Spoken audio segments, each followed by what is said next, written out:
Je mets mes chaussures avant de nouer les lacets de ces dernières suffisamment serrés pour qu'ils ne bougent pas d'un pouce, même si l'on m'arrachait les jambes. Je mis mon manteau sous un gilet pare-balles, en espérant que si l'on me transperce, mon Marcel ne serait pas trop abîmé. J'ai pris un certain plaisir à choisir mes armes, réfléchissant à toutes les façons pour moi de tuer ma proie. Je crois que, même devant un problème de maths, je n'avais pas autant réfléchi de toute ma vie. J'ai fini par opter pour un fusil d'assaut, un pistolet, plusieurs couteaux cachés dans mes bottes, mes manches et au niveau de ma ceinture, sur laquelle étaient disposés plusieurs types de grenades, offensives et défensives. Dans mon sac se trouvaient plusieurs pièges, dont des mines, des filets ou des pièges à ours. On me dit souvent que je suis un vrai maniaque. Et c'est vrai, j'adore que tout soit à sa place. Pendant plusieurs mois, je me suis beaucoup entraîné et préparé à ce jour. Ce n'est pas un jour anodin pour moi, parce qu'aujourd'hui, je vais chasser.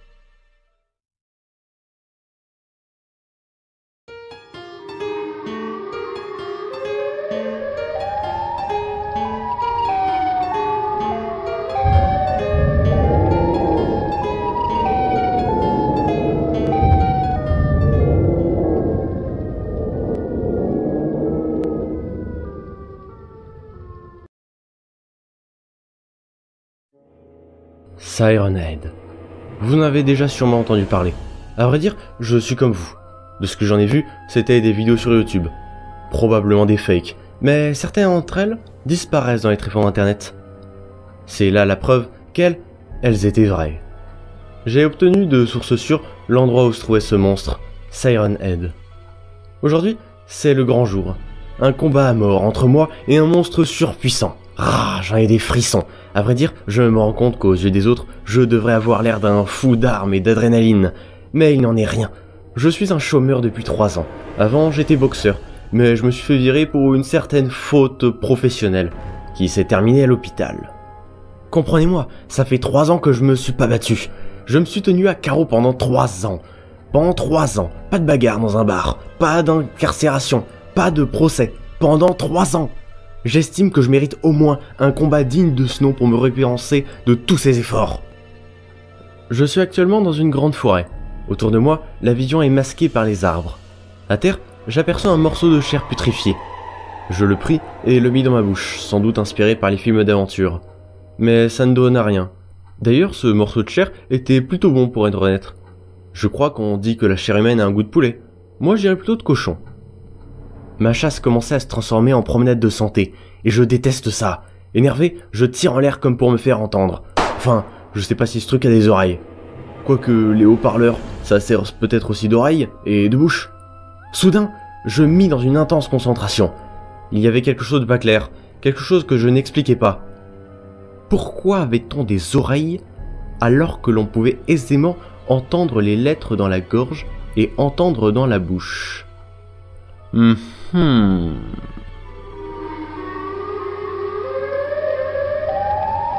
yeux s'ouvrirent en grand. Ce son si familier que j'avais tant entendu était là, bien présent. Et le mieux, c'était qu'il se rapprochait. Les larmes coulèrent de mes joues pour faire rentrer dans ma bouche.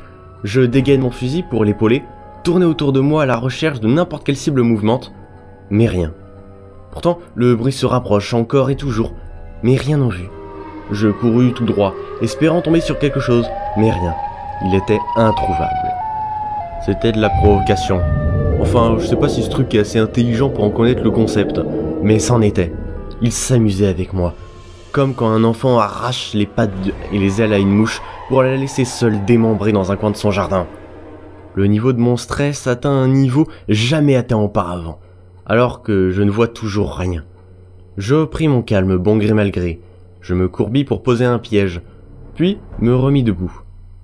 Quand j'étais debout, j'entendais toujours le même son, mais pas comme avant. Comme si, subitement, j'étais devenu sourd d'une oreille.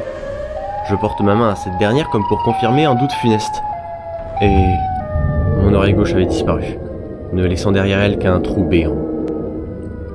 Je ne sais pas si c'est le stress ou l'incompréhension, mais je cria. D'un coup, comme ça, au milieu de la forêt. Tout mon calme s'évapora, et je tombai à terre, déséquilibré par ma découverte. En tombant, mon regard se tourna vers le ciel, et mes yeux s'écarquillèrent. Siren Head était là. Ses bras et ses jambes s'étaient disloqués pour s'accrocher aux arbres autour de lui, recouvrant le ciel. Il était comme sur les illustrations sur internet. Grand et froid, L'une de ses bouches, cachée dans un de ses haut-parleurs, tenait entre ses crocs mon oreille, fraîchement arrachée. Dans ma stupeur, mon corps se pétrifia, et Siren Head en profita pour commencer les hostilités. Il avança un de ses bras pour essayer de saisir ma jambe, mais je me repris assez vite pour éviter in extremis. Avec cette attaque, je pus constater la vitesse ridiculement lente de la créature. Je me saisis de mon fusil pour tirer 2 coups de feu. Les 2 ratèrent leur cible.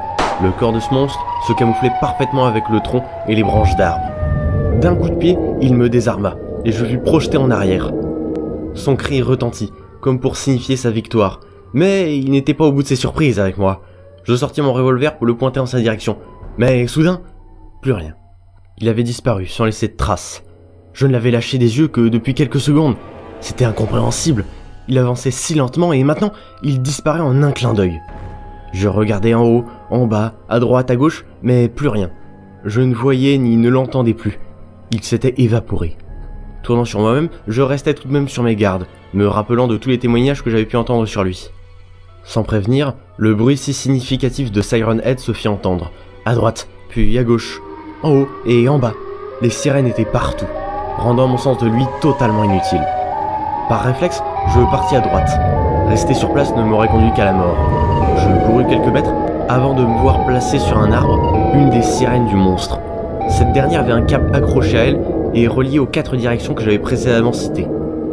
Voyant que le câble passait par-dessus mes jambes, je me retournai et tirai sans même faire attention à ce que je voyais devant moi. Le son des haut-parleurs cessa, pour être remplacé par un cri de douleur. Tous les haut-parleurs reprirent leur place originelle en un seul être. Voyant ma proie blessée et juste devant moi, je lui tirai dessus autant que je puisse le faire. La créature cria de douleur avec une voix d'enfant qu'il devait sûrement utiliser pour appâter ses victimes avant de s'en aller, se protégeant de mes tirs grâce aux arbres. Il fuyait.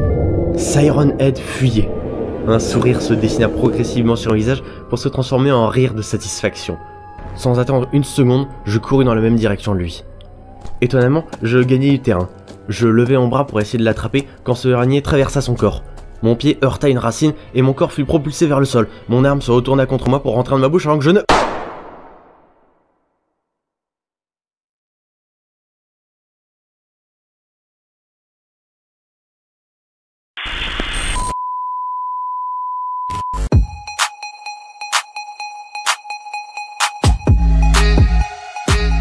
Un homme fut retrouvé mort ce matin dans la forêt de Weeping Woods. La famille a confirmé les soupçons aux spécialistes. La victime était obsédée par le fameux monstre fictif Siren Head depuis maintenant plusieurs mois. À son domicile ont été retrouvées des armes et de la drogue. C'est le 3e cas de mort Weeping Woods, dont les victimes cherchaient tous cette créature d'internet. La fiction de Siren Head semble avoir pris une tournure inattendue.